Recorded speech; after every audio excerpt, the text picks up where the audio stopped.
What's up everyone, this is FP6 bringing you some Practice Go Battle League battles here in Ultra League Premier Cup. These are going to be 9 battles against some of my patrons, so thank you very much for supporting the channel. And this is just going to be me talking about 3 different possible team comps that you could run in Ultra League. Just giving you guys some ideas of possible team comps that could work and kind of talking about why the team is effective and what weaknesses it might have. So this first team here is Ampharos, Glade, and Venusaur, and this is kind of it's essentially the Jonkus team from last season. However, instead of Magnezone lead, having an Ampharos lead there. Ampharos does have a little bit of play up against Magnezone, which is really nice because of that Focus Blast. It is going to be able to do so much damage to that Magnezone. And with this team, obviously an Ampharos lead, you need to look out for a Swampert.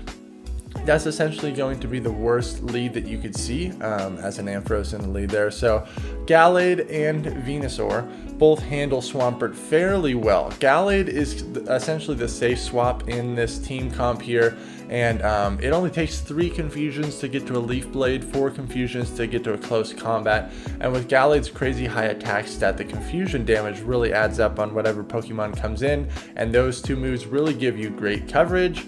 And then Venusaur in the back obviously is the hardest counter to Swampert.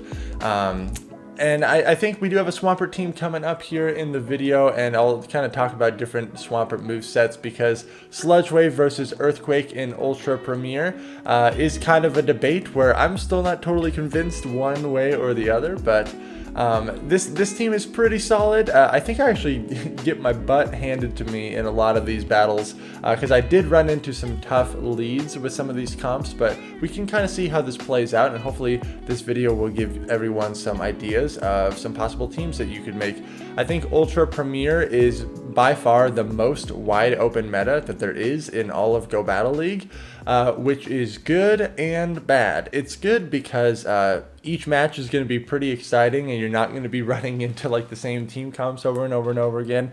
It's bad because it is very challenging to have consistent performance in Ultra Premier, at least from what I found. I really struggle in Ultra Premier, so I'm really going to try to improve on my performance this season. But so Charizard is obviously a really solid counter to this team's back line, but typically a Glade safe swap will bait out a Charizard or a Drifblim, something that Venusaur also wants to avoid. So I land the close combat on the Charizard, and then I switch into my Venusaur here to catch the Dragon Claw. And in the back is Gyarados. I know the Charizard still has a little bit of residual energy and very minimal health. Gyarados is another very interesting pick in Ultra Premier. It's one of those water types that only takes neutral damage from grass type attacks, just like Empoleon kind of with the water and steel typing. I'm going to be able to confusion down that Charizard and take that game there. Good game. Ampharos is so spammy with the Volt Switch and Thunder Punch, so this is a favorable matchup for Ampharos, but look at how much damage the charms are doing. Even though Volt Switch is hitting Togekiss for super effective, the charm damage is just really adding up. And the fact that my opponent is staying in here means that something in the back is also weak to Ampharos. So I'm going to switch in my Glade here. Very questionable move because this is not a good matchup for Glade, but it's also not a good matchup for Venusaur. But I'm most likely anticipating that there could be a Charizard in the back or something that Ampharos is going to have some play against. So I'm trying to save my Ampharos for that. But unfortunately my Glade is stuck in this not so great matchup, and the Leaf Blade did not even get shielded there, which is absolutely horrible. I throw another Leaf Blade, and then I have a third Leaf Blade stored as well. But it does not get the last shield, really not good for me. Glade is very glassy in all leagues. I barely survived that, and then I bring out Venusaur, and it is a Charizard in the back, unfortunately. So I could have swapped in my Ampharos there and then possibly outpaced the Charizard and got into 2 Thunder Punches, but this is really bad because I'm essentially just totally sacrificing this Venusaur here. He does a really nice job of throwing the Dragon Claw, allowing him to get more farm on my Venusaur. And then this is a very bad situation that I'm in here. I don't have a move stored on my Ampharos. Oh, I do, but for some reason I did not click it. Dragon Claw does not take me out. I'm gonna click the Thunder Punch now, and this will be just enough to take it out. But my Glade has hardly any health. I'm not able to Volt Switch it down, and I don't have a move stored, and so I get snarled down, and he survives with 1 HP. Very good game there. Here's another team comp. Swampert lead. Glade safe swap again. And then Alolan Muck in the back. Swampert is very spammy, has very powerful moves. Earthquake versus Sludge Wave. So my thought with this is most of the grass types that you're going to see, well, pretty much almost the only grass type that you're going to see in Ultra Premier typically is Venusaur. And in that scenario, you actually do want Earthquake instead of Sludge Wave because of the grass and poison typing. Earthquake also gives you play against Empoleon and other steel types. However, this does leave you kind of walled against a Dragonite or a Gyarados, where Sludge Wave would give you a little bit more play with that. Sludge Wave is also nice for the Charmers. So honestly, I think either moveset is totally fine. But Swampert lead obviously is going to struggle a lot against a grass lead. So again, Glade, assuming that that grass type is Venusaur, Glade can hang with that just fine. And Alolan Muck is also a very solid response to any grass type that might come out. So that's kind of the thought process for this team. It does not have a lot of bulk. This team really does not have a lot of bulk. So you're going to have to kind of decide where to spend your shields. Swampert lead is really good because you can essentially outpace almost anything, almost any other Pokemon in the lead because it's so spammy. So hopefully you can try to get a shield advantage like I did there. Out comes Togekiss. This is absolutely horrible. I saved 2 shields for my Glade and I got absolutely destroyed by the Togekiss. Unfortunately, Glade is totally walled by Togekiss, especially because even Leaf Blade is going to hit for resisted damage. If it was Clefable, at least Leaf Blade would hit for some neutral damage, but Glade does not appreciate the charms at all. So we're in a Swampert mirror match here. I'm pretty sure the IVs on my Ultra League Swampert here are pretty bad, so I should be winning these CMP ties because of my higher attack stat. Somehow my opponent is ahead on mud shots here, which is not great. That always seems to happen, and I'm not sure why. Because even when I don't see the mud shot animation go through, they seem to still somehow be ahead on energy. So I have to shield this, and I'm gonna try to farm down the Swampert. I'm able to do it.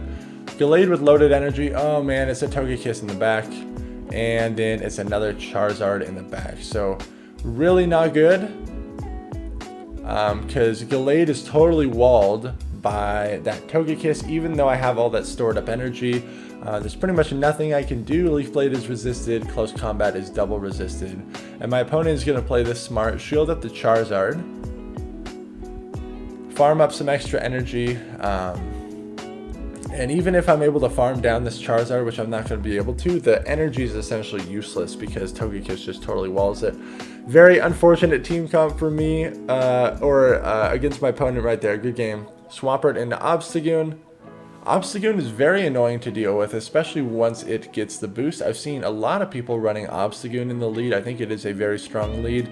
Obviously, you need to watch out for other fighters, like other counter users, because you're going to be taking double super effective damage, and you're essentially walled by the Charmers, especially if you're running Obstagoon in the lead. Typically, you're running Night Slash and Cross Chop, so you really have like no play against Charmers. But this Obstagoon got the boost, of course. That's always how it seems to go. And so I switch into my Alolan Muck here. I'm trying to pressure this Obstagoon to get the heck out of here and clear its debuff, but it has so much energy. It's really doing a lot of damage. I'm going to shield up this Cross Chop right here. They're still staying in. I'm going to throw this Sludge Wave, and I really hope that they let the Obstagoon go. But they double shield, really not good for me. This Dark Pulse is not going to be enough to KO, and this Obstagoon is just absolutely destroying my entire team because of the boost. Not good. This Sludge Wave is going to be able to take it out. It's a Lapras in the back, and I'm going to get farmed a lot, which is not great. Now, this is a tough scenario because Glade with no shields really is not gonna do super well against this Lapras. So I catch a move on my Swampert, which is good for me. It's actually a Skull Bash, so that's a huge catch. So I farm up a little bit extra. I don't want to get hit by a Surf, and then I'm gonna throw this Leaf Blade. But the Lapras boosted its defense, and it was barely able to survive this. In the back is a Lowland Muck, and there's nothing I can do here. This cross shot, or this close combat's only gonna hit for neutral. And the Confusions are single resisted. Still do a nice chunk, but since my defense is lowered, absolutely going to get shredded right here. And I go down. Good game. This final team is a lot bulkier than some of the previous ones. Lapras lead, Snorlax, Safe Swap, and then Dragonite in the back. This team is obviously going to struggle against like a fighter in the lead, but Lapras in the zero shield scenario against pretty much all the fighters actually does put up a decent fight. Because of its just sheer bulk and its ability to get off those Surfs. So I think you'll actually see me encounter like a Machamp lead with this team, and you can essentially just sacrifice your lead, sack the Lapras, and then at least the Machamp will be fairly low by the end of that matchup, and you can bring in Dragonite to farm it down. So I lose switch advantage there, which is not great. I'm going to bring up my Snorlax, and I'm really hoping that I shield up a close combat, but it was only a Leaf Blade. I really didn't need to shield that up. Not good at all. Out comes Honchkrow again. Body Slam and Superpower both hit for neutral on this thing. I was hoping that I CMP tied a Brave Bird, but it was only a Sky Attack. Body Slam is going to do a lot of damage to this Honchkrow. Honchkrow is extremely glassy. I bring out my Lapras here, trying to farm it down. In the back is Gengar. I need to get both of these Surfs in order to knock out this Gengar here. Gengar shields down is also really going to struggle to perform because it is very glassy. Able to take out this Gengar, and then I'm going to do some decent Ice Shard damage to the Honchkrow here. If this is a Brave Bird, it's going to do so much damage. Oh my gosh, that's insane, but then I'm able to Ice Shard it down. Very good game there. Lapras into Swampert. This is okay, assuming that the Swampert is running Earthquake. It is definitely playable for the Lapras, but if the Swampert successfully baits, this can very easily get out of hand. They land the Earthquake, not great. They're also staying in here, which I'm surprised by. They just got a free Mud Shot. Gonna throw the Surf. I get a shield. So now at this point, I'm kind of regretting not shielding up that first Earthquake. I do shield up the second one, at least I don't get baited there, which is good. I'm wondering what is in the back. They must be very weak to Lapras in the back if they committed a shield that early. But as you can see, Swampert's going, so they go for the Hydro Cannon right there. But even going straight Earthquake, it really puts the Lapras low. Like, that is not that bad of a matchup for Swampert at all. So they let the Swampert go. It's a Togekiss in the back. I have to bring out Snorlax here. This Snorlax is absolutely terrible IVs. It's only 2466 CP, really bad. I really need to find a better IV spread for my Ultra League Snorlax. I actually have two Snorlax built just because it's such a crazy TM roulette to try to get the correct move on Snorlax, but they're both really bad. They shield the Togekiss. This is not great. I have to commit my last shield here. I do shield up the Flamethrower.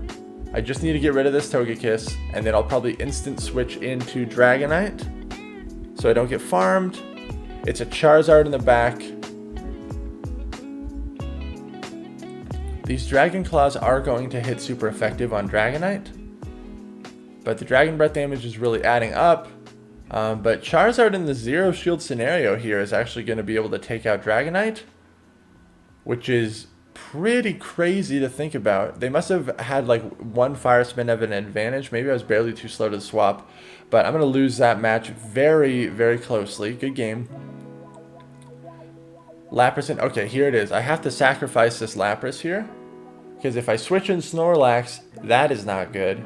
And if I switch in Dragonite, they're just going to switch out, and then I'm stuck with a Machamp in the back. So I really don't want them to shield here. I'm just going to throw straight Surf and do as much damage as possible. And then they actually throw a move here, which I'm totally fine with. So this Machamp is out of energy, and I should be able to bring in Dragonite and farm this thing down. Really good for me. A little bit of lag there, classic. And then out comes Togekiss. And this is really bad because my Dragonite is going to be stuck against that Togekiss, and there's pretty much nothing that I can do because they have really nice alignment against my team. So let me know what you think of these 3 different team comps. There is like an unlimited number of teams that you can create in Ultra League Premier because it is so wide open.